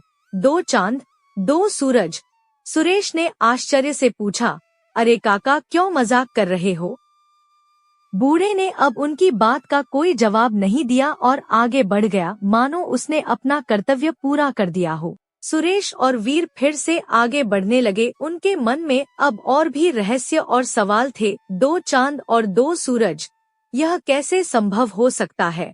वे चलते चलते एक घने जंगल के मध्य पहुँचे, जहाँ पेड़ों की छाव इतनी गहरी थी कि सूरज की रोशनी भी मुश्किल से वहाँ तक पहुँच पाती थी। वहाँ एक अजीब सा सन्नाटा था, जैसे सारे पक्षी और जानवर भी उस स्थान से दूर भाग गए हों। अचानक वीर ने आसमान की ओर देखा और चौंक गया। सुरेश, देखो, उसने हैरानी से चिल्लाते हुए कहा। दो सूरज।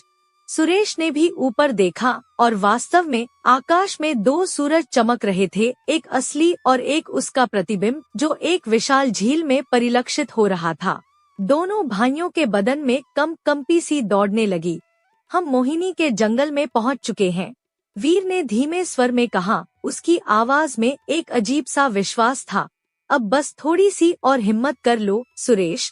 जैसे जैसे वे मोहिनी के जंगल के अंदर प्रवेश करते गए, वातावरण और भी रहस्यमय होता गया। पेड़ों की छाया लंबी और भयावह हो गई थी और हवा में एक अजीब सी सर्दी थी, जैसे कि कहीं दूर से किसी के रोने की आवाज आ रही हो। अचानक उन्हें एक विशाल पत्थर की मूर्ति दिखाई दी, जो एक राजा जैसी दिखती थी, मुकुट और राजसी वस्त्रों से सुसज्जित, लेकिन पूरी तरह से पत्थर की बनी हुई।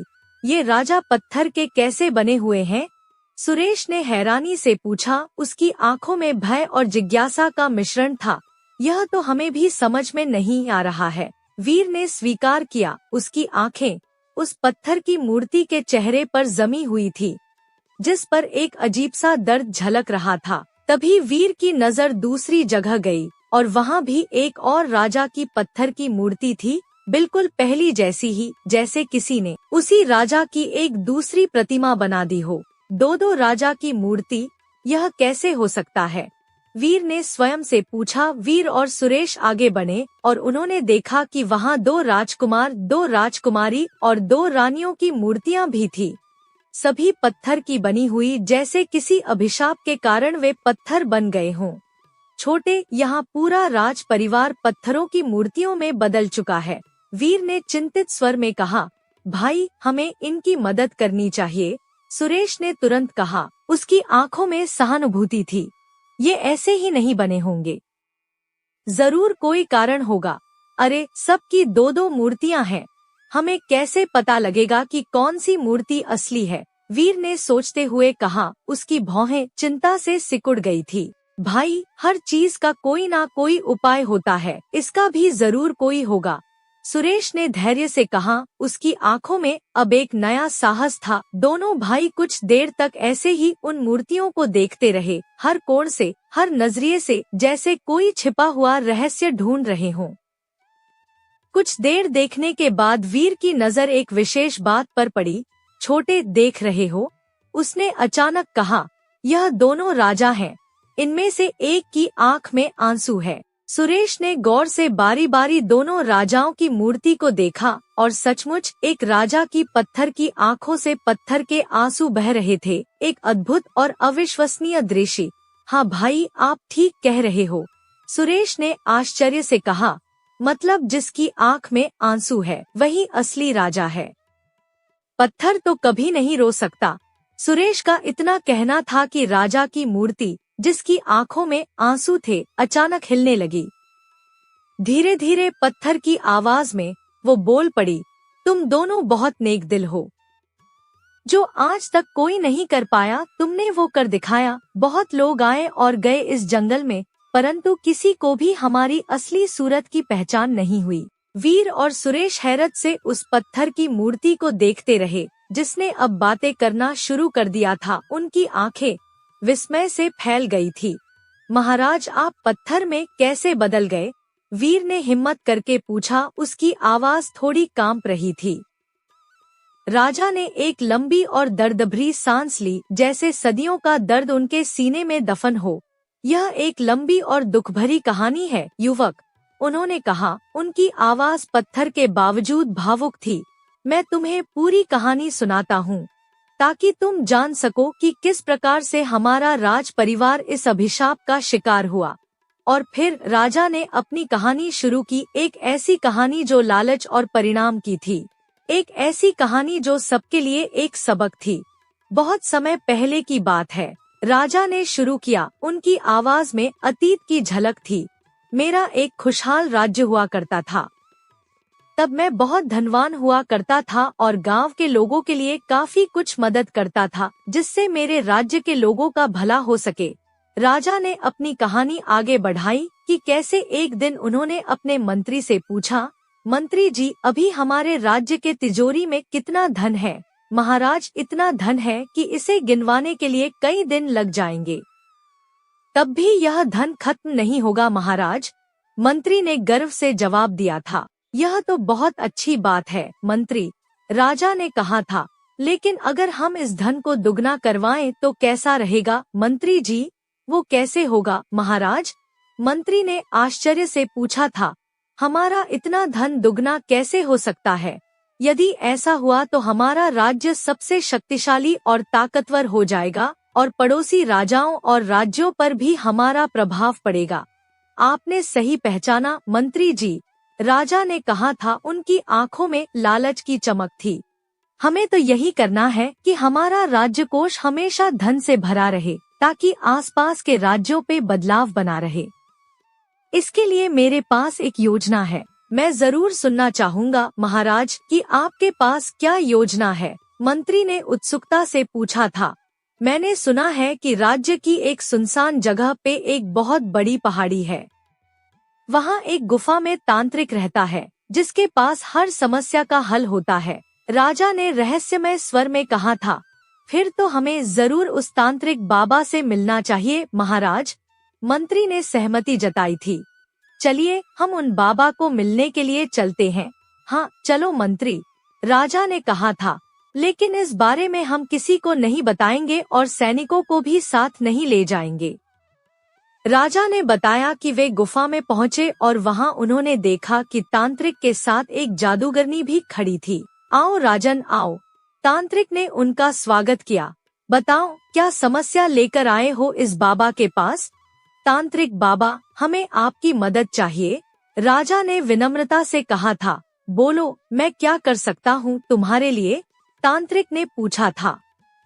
राजा ने झूठ बोला था। तांत्रिक बाबा, मेरे राज्य में भीषण अकाल पड़ गया है। मुझे अपने राज्य को बचाने के लिए कोई ऐसा उपाय बताइए जिससे मैं धनवान हो सकूं। जादूगरनी, जो वहाँ खड़ी सब सुन रही थी, ने अचानक हस्तक्षेप किया था। आखिर क्यों महाराज? इतने धनवान राजा होने के पश्चात भी तुम्हारी ऐसी कौन सी मजबूरी है जो तुम्हें झूठ बोलना पड़ रहा है? मंत्री और राजा जादूगरनी की इस बात को सुनकर हैरान हो गए थे। इस जादूगरनी को हमारे राज्य के बारे में कैसे पता? उन्होंने सोचा था। राजन, तुम इस तरह क्यों चौंक गए? तांत्रिक ने मुस्कुराते हुए पूछा था। यह मेरी शिष्य है, जिसे मैंने इस तरह से शिक्षित किया है कि यह जादूगर अपने जादू के कमाल के साथ लोगों के मन में छुपे सत्य को भी परख लेती है। तुम्हें हमसे झूठ बोलने की आवश्यकता नहीं है, और हम यह भी जानते हैं कि अधिक धन की लालसा में आकर तुम अपना धन दुगना करने के इरादे से यहाँ आए हो। राजा और मंत्री दोनों ही शर्मिंदा हो गए थे। हमें क्षमा कर दे तांत्रिक बाबा, हमें क्षमा कर दीजिए। हमने आपसे झूठ कहा, लेकिन कृपया हमारी मदद कीजिए। हम बहुत अधिक धनवान बनना चाहते हैं, राजा ने गिड़गिड़ाते हुए कहा था। ठीक है राजन, हमने तुम्हें माफ किया, तांत्रिक ने कहा था। राजन, तुम अधिक धनवान बनना चाहते हो तो तुम्हें एक गांव जाना होगा। उस गांव का नाम है पालनपुर। क्या है उस गांव में तांत्रिक बाबा? राजा ने जिज्ञासा से पूछा था। इस गांव में एक मोहिनी नाम का जंगल है, उसे किस्मत का जंगल भी कहा जाता है, और उस जंगल में तुम्हें जाकर अपनी किस्मत आजमानी होगी, तांत्रिक ने रहस्यमय ढंग से बताया था। मुझे क्या करना होगा बाबा उस जंगल में जाकर? राजा ने उत्सुकता से पूछा था। वह तो तुम्हें उस जंगल में जाकर ही पता चलेगा, तांत्रिक ने रहस्यमय मुस्कान के साथ कहा था। लेकिन हाँ, एक बात है राजन, तुमको उस जंगल में अपने पूरे राज परिवार के साथ जाना होगा। ओ ऐसा क्यों तांत्रिक बाबा? राजा ने आश्चर्य से पूछा था। मैं सैनिकों की टुकड़ी लेकर उस जंगल में जाता हूँ। राजन, तुमको अपने राज परिवार के साथ ही उस जंगल में जाना होगा, तभी तुम्हारी किस्मत पलट सकती है और तुम्हारा धन दुगना हो सकता है, तांत्रिक ने दृढ़ता से कहा था। राजा ने स्वीकार किया और वे महल लौट आए थे।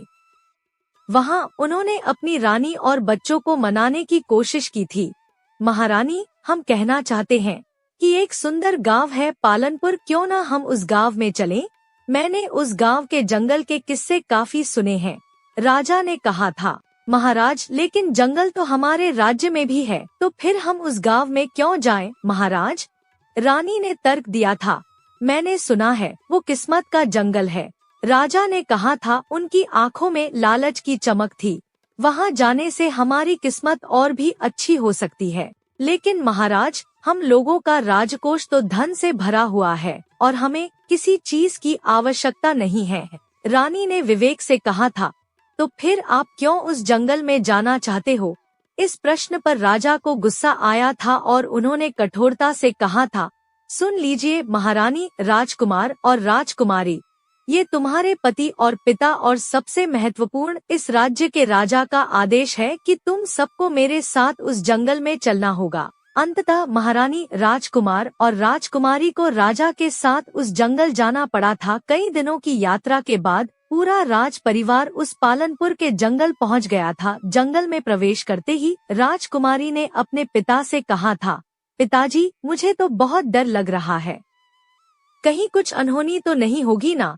चिंता मत करो राजकुमारी, राजा ने आश्वस्त किया था। हमने तांत्रिक बाबा से सब पूछ लिया है। क्या? कौन से तांत्रिक बाबा महाराज? रानी ने चौंकते हुए पूछा था। वही जो सुनसान गुफा के अंदर एक जादूगरनी के साथ बैठे रहते हैं। राजा ने सहजता से कहा था। हे भगवान, ये आपने क्या किया महाराज? रानी की आवाज में भय और चिंता थी। क्यों माने कि उस तांत्रिक बाबा की बात? क्यों? क्या हुआ महारानी? आप इतनी चिंतित क्यों हैं? राजा ने हैरानी से पूछा था। आपको पता है महाराज, जब हम पड़ोस के राज्य हमारी सहेली रानी अंजलि से मिलने गए थे, तब रानी ने चिंता से बताना शुरू किया था। तब क्या हुआ महारानी? राजा ने उत्सुकता से पूछा था। रानी अंजलि ने हमें बताया कि उनके राज्य में एक तांत्रिक जादूगरनी के साथ एक जगह आया हुआ था और लोगों को भ्रमित कर रहा था और उनको झूठ बोलकर किसी गांव के जंगल में भेज देता था और उनके राज्य पर तंत्र विद्या करके पूरी संपत्ति हड़प कर लेता था। रानी ने भयभीत होकर बताया था। हे भगवान, तो यह बात आपने हमें क्यों नहीं बताई महारानी? राजा ने चौंकते हुए पूछा था। अब उनकी आंखों में भी भय था। हम आपके पास आए थे महाराज, लेकिन आप मंत्री जी के साथ किसी काम से बाहर चले गए थे। हम तो उसी तांत्रिक से मिलने गए थे। रानी ने स्पष्टीकरण दिया था। राजा अब गहरे चिंतित हो गए थे। अब क्या होगा? उन्होंने स्वयं से पूछा था। इसी समय जंगल में उन्हें एक साधु दिखाई दिए थे। साधु को देखकर राज परिवार को थोड़ी उम्मीद जगी थी। देखना महारानी, इन साधु बाबा के पास इस जंगल से निकलने का रास्ता जरूर होगा। राजा ने आशा से कहा था। साधु बाबा, कृपया हमारी मदद कीजिए, हम इस जंगल से निकल नहीं पा रहे हैं। रानी ने प्रार्थना की थी। महारानी, आपके राजा की वजह से आप सबको भी इसका दंड भुगतना होगा। साधु ने गंभीरता से कहा था। ऐसा मत कहिए साधु बाबा, कुछ तो उपाय बताइए। राजा ने विनती की थी। हमारे कर्मों की सजा हमारे परिवार को मिल रही है। राजन, यह जंगल किस्मत का जंगल है। साधु ने बताया था। यदि इस जंगल में कोई सच्चा और जरूरतमंद व्यक्ति अपनी किस्मत बदलने आता है तो वह जरूर कामयाब होता है, लेकिन अगर कोई इस जंगल में लालच के कारण आता है तो वह पत्थर का बनके रह जाता है। तुम्हारे पास समय बहुत कम है, अब तुम्हें पत्थर का बनने से कोई नहीं रोक सकता। बाबा, कृपया हमें कोई उपाय बताइए। राजा ने प्रार्थना की थी। उपाय तो नहीं, मगर कोई सच्चा व्यक्ति अपनी किस्मत बदलने आता है और यदि वो तुम्हारी मदद करता है तो तुम इस चीज से मुक्ति पा सकते हो राजन, साधु ने कहा था और फिर वहाँ से गायब हो गए थे। कुछ ही समय के बाद पूरे राज परिवार की दो बन गई थी और वे पत्थर के बन गए थे, एक अजीब अभिशाप के शिकार हो गए थे। राजा ने अपनी कहानी पूरी की। उनकी पत्थर की आंखों से अब भी आंसू बह रहे थे। मेरे मन में लालच आ गया था, इस कारण मेरा पूरा परिवार पत्थर का हो गया। मेरे पास इतना बड़ा राज्य था, धन था, सुखी समृद्ध राज्य था, बच्चे थे, महारानी थी, जीवन में किसी चीज की कमी नहीं थी। फिर भी मैंने दुगने धन की लालसा में अपने साथ अपने पूरे परिवार को दुविधा में डाल दिया। राजा ने आशा भरी नजर से वीर और सुरेश की ओर देखा। मैं आशा करता हूँ कि जिस सच्चे व्यक्ति की प्रतीक्षा में है, वो सच्चा व्यक्ति तुम ही हो, और कृपया तुम हमारी मदद करो। वीर और सुरेश राजा की दर्दभरी कहानी सुनकर गहरे प्रभावित हुए थे। उनके मन में अब एक नई जिम्मेदारी का बोध था। अवश्य महाराज, आपको इस दुविधा से हम जरूर निकालने की कोशिश करेंगे, आप चिंता मत कीजिए, वीर ने दृढ़ता से कहा। उसकी आंखों में एक नया संकल्प था। महाराज को आश्वासन देकर दोनों भाई वहां से चल पड़े और अब उनके मन में सिर्फ एक ही विचार था, राज परिवार को इस अभिशाप से मुक्त कराना। कुछ दूर चलने के बाद सुरेश ने वीर से कहा, भाई हम भी वापस चलते हैं, मुझे तो इस जंगल से अब डर लग रहा है, कहीं हम भी पत्थर न बन जाएं। तभी उनके कानों में एक चिड़िया की आवाज पड़ी जो एक पेड़ की डाली पर बैठी थी। चिड़िया अद्भुत थी, उसके पंख इंद्रधनुषी रंगों के थे और उसकी आंखें मोतियों जैसी चमकती थी। यह राजा और इसका परिवार इस जंगल में इसलिए फंसा क्योंकि इसके मन में लालच था। चिड़िया ने कहा, उसकी आवाज में ज्ञान और चेतावनी थी। अगर तुम्हारे मन में भी लालच हुआ तो तुम भी पत्थर के हो जाओगे, राज परिवार की तरह। प्यारी चिड़िया, क्या तुम हमारी मदद कर सकती हो? वीर ने विनम्रता से पूछा। उसकी आंखों में प्रार्थना था। कैसी मदद? चिड़िया ने सिर झुकाकर पूछा। तुम हमको बता सकती हो कि आगे हमें क्या करना है और क्या नहीं? वीर ने पूछा। हमारे मन के अंदर कोई लालच नहीं है, बस हम राज परिवार को ठीक करना चाहते हैं। सुरेश ने वीर के कान में फुसफुसाकर कहा, तो क्या हम यहाँ बस राज परिवार को ठीक करने ही आए थे? हम तो अपनी किस्मत बदलने आए थे ना? वीर ने उसे एक गहरी नजर से देखा और कहा, हर इंसान के जीवन का एक मकसद होता है भाई, और हमारे भाग्य में यह लिखा था कि एक दिन हम यहाँ आएंगे और राज परिवार को ठीक करने की कोशिश करेंगे। धन की लालसा में आए लोग पत्थर बन गए और हम क्या बनना चाहते हैं? वीर की यह बात सुनकर चिड़िया की आंखों में एक चमक आई और वह बोली, तुम्हारा मन शीशे की तरह साफ है युवक। आज तक जितने भी लोग इस जंगल में आए वो सिर्फ अपनी किस्मत को पलटने के लिए आए। आज पहली बार मैंने ऐसा इंसान देखा है जो अपनी किस्मत पलटने की जल्दी में नहीं, बल्कि राज परिवार को ठीक करना चाहता है। सुरेश, जो अब तक थोड़ा डरा और शंकित था, अचानक चहक कर बोला, अब तो तुम हमारी नियत को पहचान ही गई। अब जल्दी से रास्ता भी बता दो ताकि हम यहाँ से जल्द निकल सकें, क्योंकि भाई तब तक वापस घर नहीं जाएंगे जब तक वह राज परिवार की मदद नहीं कर देते, और मुझे जल्दी से घर पहुँचना है। चिड़िया ने अपने पंख फड़फड़ाए और कहा, तुम इस जंगल से बाएं हाथ पे मुड़ जाना, वहाँ तुमको एक तालाब मिलेगा। उस तालाब में कमल के कई सारे फूल होंगे। उन फूलों में से एक असली फूल है जो तुमको लाना है, और इस जंगल के बीचों बीच तुमको वो फूल रखना है। यदि तुमने सही फूल चुन लिया तो राज परिवार फिर से ठीक हो जाएगा। मैं उस फूल को ढूंढकर जरूर लाऊंगा। वीर ने दृढ़ता से कहा। उसकी आंखों में एक नई उम्मीद थी। कुछ सोचकर सुरेश ने चिड़िया से पूछा, अगर हमने वो कमल का सही फूल चुन लिया तो क्या हमारी किस्मत भी पलट सकती है? चिड़िया ने रहस्यमय मुस्कान के साथ कहा, यह तो तुमको बाद में ही पता चलेगा। और इतना बोलकर वह वहाँ से उड़ गई, मानो कोई रहस्य छोड़ गई हो। सुरेश गहरी सोच में गुम हो गया। उसके मन में अजीब अजीब विचार चल रहे थे। चल छोटे, अब राजा की मदद करने का समय आ चुका है, वीर ने कहा। उसकी आवाज में दृढ़ संकल्प था। सुरेश और वीर दोनों ही उस तरफ बढ़ गए जहाँ का रास्ता उस चिड़िया ने बताया था। चलते चलते बहुत देर हो गई। वो चल ही रहे थे जब उनकी नजर एक हिरनी के छोटे से बच्चे पर पड़ी जो एक झाड़ी के पास बैठा रो रहा था। छोटे, देखना यह हिरनी का बच्चा क्यों रो रहा है? वीर ने सहानुभूति से कहा। पता नहीं भाई, मैं भी यही सोच रहा हूँ, सुरेश ने कहा, लेकिन उसकी आवाज में चिंता की जगह थकान थी। हमें इसके पास जाकर उससे पूछना चाहिए। सुरेश थक कर बोला, भाई अब यह मत बोलना कि आपको इसकी भी मदद करनी है। हम राजा की मदद करने के लिए वो कमल का फूल लेने जा रहे हैं। अब रास्ते में जितनी भी मुसीबतें होंगी, हम उन सब से तो नहीं लड़ सकते ना। वीर ने गंभीरता से कहा, अगर वो मुसीबत में है तो मैं उसकी मदद जरूर करूँगा। तुम अपना मुंह बंद रखो और मेरे पीछे आओ। वीर हिरणी के बच्चे के पास पहुंचता है और सुरेश भी थोड़ा नाखुश होते हुए उसके पीछे चल देता है। क्या हुआ है तुम्हें? तुम इतना रो क्यों रहे हो? वीर ने प्यार से पूछा। उसकी आवाज में वही गर्मजोशी थी जो हमेशा थी। मैं अपनी माँ से बिछड़ गया हूँ। हिरणी का बच्चा सिसकते हुए बोला, अब मुझे माँ मिल नहीं रही। समझ नहीं आ रहा मैं कहाँ जाऊँ? सुरेश हिरणी के बच्चे को डांटते हुए बोला, इतने छोटे से हो तुमको अपनी माँ के साथ रहना चाहिए था ना, अब खो गए ना। वीर ने हिरणी के बच्चे से कहा, तुम्हारी माँ मिल जाएगी, तुम चिंता मत करो।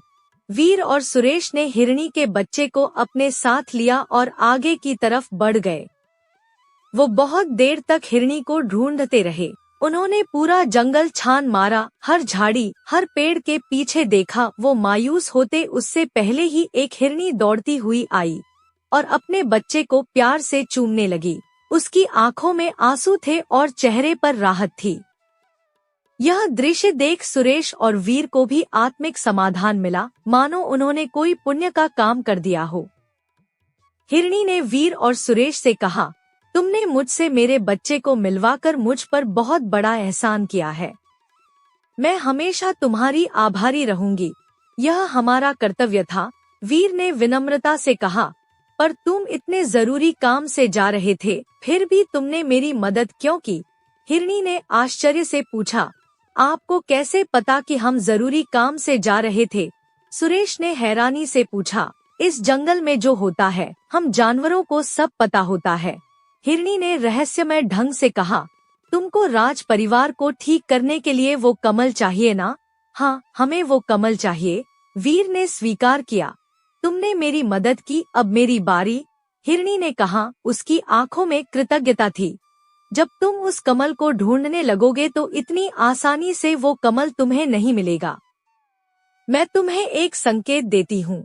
वीर और सुरेश ने उत्सुकता से हिरणी की बात सुनी। जब तुम वहाँ जाओ, उस तालाब के पास, जिस भी कमल के फूल के पास तुमको कोई हाथी का बच्चा खेलता हुआ नजर आए, समझ लो वो असली कमल का फूल है। हिरणी ने रहस्यमय ढंग से बताया, और यह भी इस रहस्यमयी जंगल का राज है जो मैं जानती हूँ। वह तुम लोग नहीं जानते। सुरेश उछल कर बोला, वाह, आपने तो हमारी मुश्किल ही दूर कर दी। आपका धन्यवाद हिरणी। इतना बोलकर हिरणी वहाँ से चली जाती है और वीर और सुरेश भी आगे की ओर बढ़ जाते हैं। अब उनका लक्ष्य और भी स्पष्ट था। चलते चलते वो उस तालाब तक पहुँच ही जाते हैं जहाँ के बारे में चिड़िया ने उन्हें बताया था। तालाब का पानी स्वच्छ और निर्मल था, जैसे शीशा हो, और उसमें असंख्य कमल खिले हुए थे, सब एक समान, सुंदर और आकर्षक। वहाँ बहुत सारे कमल थे और उन्हें देखकर वीर और सुरेश थोड़े निराश हुए, क्योंकि वे सभी एक जैसे दिखते थे। कौन सा असली था, कैसे पहचाने? तभी उन्होंने देखा कि वहाँ पर एक कमल के पास एक छोटा हाथी का बच्चा खेल रहा था, बिल्कुल वैसा ही जैसा हिरणी ने बताया था। अरे वाह! सुरेश ने खुशी से चिल्लाकर कहा, वो हिरणी तो सच में हमारी बहुत मदद कर दी। अब हम भी अपने घर जाएंगे भाई। वीर ने आगे बढ़कर वो कमल हाथ में ले लिया और फिर से मोहिनी के जंगल की ओर चलता गया। उसके चेहरे पर एक अजीब सा आत्मविश्वास था। कुछ ही देर में वो मोहिनी के जंगल पहुंचा, जहां पत्थर के राज परिवार की मूर्तियां थी। वीर उस फूल को जंगल के बीच में रखता है, एक विशेष स्थान पर जहां जमीन में एक चक्र का निशान था। फूल धरती पर रखते ही अद्भुत घटना घटी। फूल के अंदर से रंग बिरंगी किरणें निकलती हैं और किरणों के साथ ही राजा, रानी, राजकुमारी, राजकुमार पत्थर से इंसान में बदल जाते हैं। उनके चेहरों पर राहत और खुशी का भाव था, जैसे सदियों की नींद से जागे हों। इतने सालों बाद हम खुद को सही सलामत देखकर बहुत खुश हैं। राजा ने भावुक होकर कहा, तुम दोनों ने वो कर दिखाया जो हम सोच भी नहीं सकते थे। हाँ बेटा, तुमने हमारी जान बचाई, तुम्हारा धन्यवाद। रानी ने आंसू भरी आंखों से कहा, हम खुद को सबसे ज्यादा बेबस तब महसूस करते थे जब हर समय अपने बच्चों को अपनी आंखों के सामने देखते थे, परंतु उनको गले नहीं लगा सकते थे। राजकुमार ने दर्द भरे स्वर में कहा, हम खुद का कष्ट तो सह सकते थे, परंतु अपने बच्चों का दुख हमसे देखा नहीं जाता था। हाँ माँ, हर दिन हर रात हम यही प्रार्थना करते थे। राजकुमारी ने अपनी माँ से लिपटकर कहा, कोई तो ऐसा आए जो हमारी मदद करे, हमें इस जिंदगी से मुक्ति दिलाए। ऊपर वाले ने हमारी सुन ली। पिताजी, हमें घर जाना है। राजकुमार ने अपने पिता से कहा, कई वर्षों से हमने अपना घर नहीं देखा। हाँ राजकुमार, हम घर चलते हैं, राजा ने कहा, और फिर वीर और सुरेश की ओर मुड़कर, तुम दोनों भाई जिस उद्देश्य से इस जंगल में आए हो, हम प्रार्थना करेंगे कि तुम अपने लक्ष्य में सफल हो और तुम्हें किस्मत के इस खेल में जीत प्राप्त हो। तुम सही कह रहे हो राजकुमार, रानी ने स्नेह से कहा, इतने वर्षों के बाद हमें कोई ऐसा सच्चा व्यक्ति मिला जो खुद की किस्मत बदलने से पहले हमारे बारे में सोचकर हमारी मदद की। हम आपको जितना धन्यवाद कहें उतना कम ही है।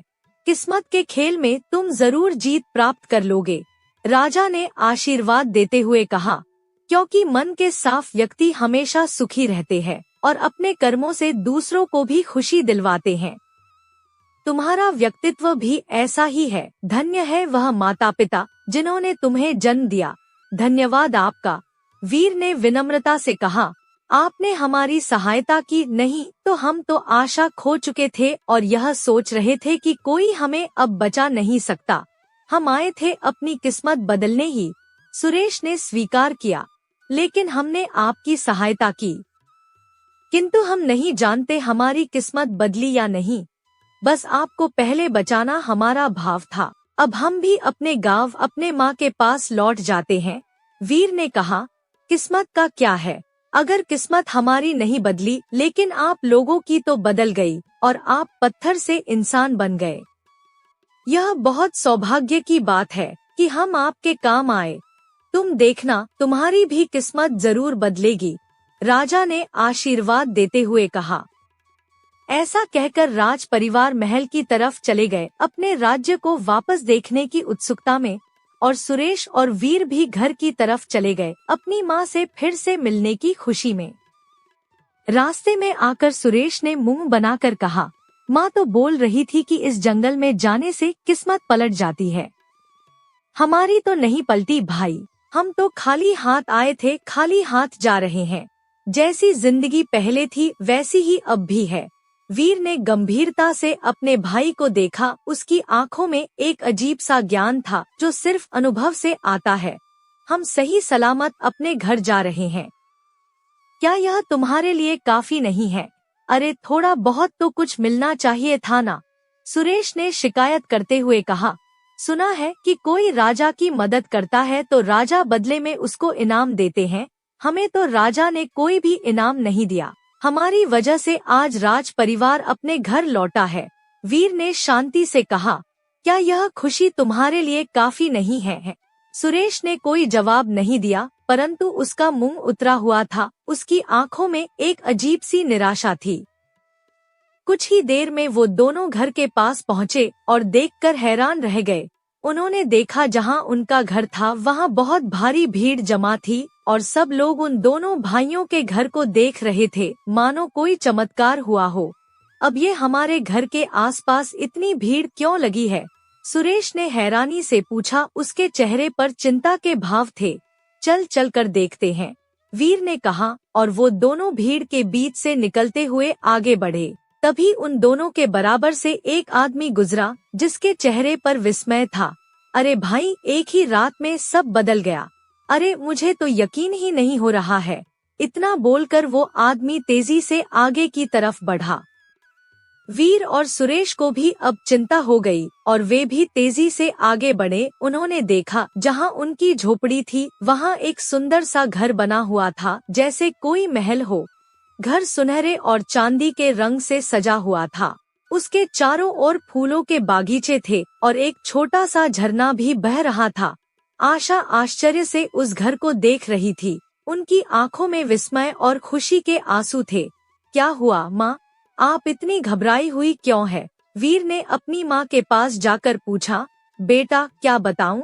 आशा ने बेटों को देखते ही रोते हुए कहा, मैं तो एक रोटी लेने विमला के यहाँ गई थी। आकर देखा तो अचानक ही काले बादल छा गए, कुछ नजर नहीं आ रहा था। जब बादल हटे तो यह सुंदर महल तैयार खड़ा था।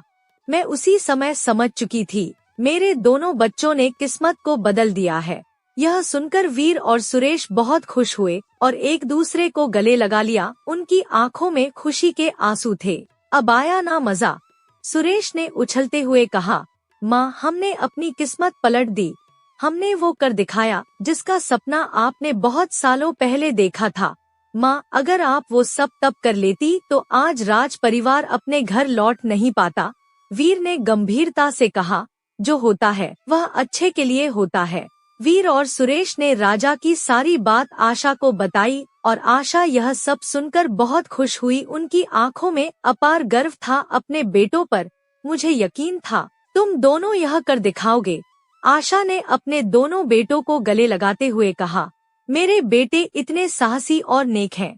वीर, सुरेश और आशा अपने नए घर में प्रवेश करते हैं और वहाँ उन्हें अद्भुत सुख सुविधाएं मिली। घर में सोने चांदी के बर्तन थे, नए नए कपड़े थे और धन से भरी तिजोरियां थी। उन तीनों के चेहरे पर खुशी की चमक थी। सच ही कहा जाता है कि नेक दिल और सच्चे मन वाले लोग किस्मत के खेल में हमेशा जीत ही जाते हैं। वीर और सुरेश ने अपनी नेकनियति और शुद्ध मन से न सिर्फ राज परिवार की मदद की बल्कि अपनी किस्मत भी बदल दी। इस प्रकार आगे का जीवन वो तीनों खुशी खुशी बिताने लगे, यह याद रखते हुए कि किस्मत वही बदलते हैं जो दूसरों की मदद करते हैं और अपने मन में लालच नहीं रखते। दोस्तों, इस कहानी से हमें यही सीख मिलती है कि जिंदगी में जो मिले उसी में संतोष रखो, लालच और धन के पीछे न भागो। जो दूसरों की मदद करते हैं वही असली धनवान है। भाग्य उन्हीं का साथ देता है जिनके मन में सच्चाई और प्रेम है। दोस्तों, यह कहानी आपको कैसी लगी कमेंट करके जरूर बताइएगा। और हाँ, वीडियो अगर अच्छी लगी हो तो प्लीज जाने से पहले इस वीडियो को लाइक और चैनल को सब्सक्राइब करते हुए जाइए। धन्यवाद। स्वस्थ रहिए, मस्त रहिए, लाइफ में हमेशा मोटिवेटेड रहिए।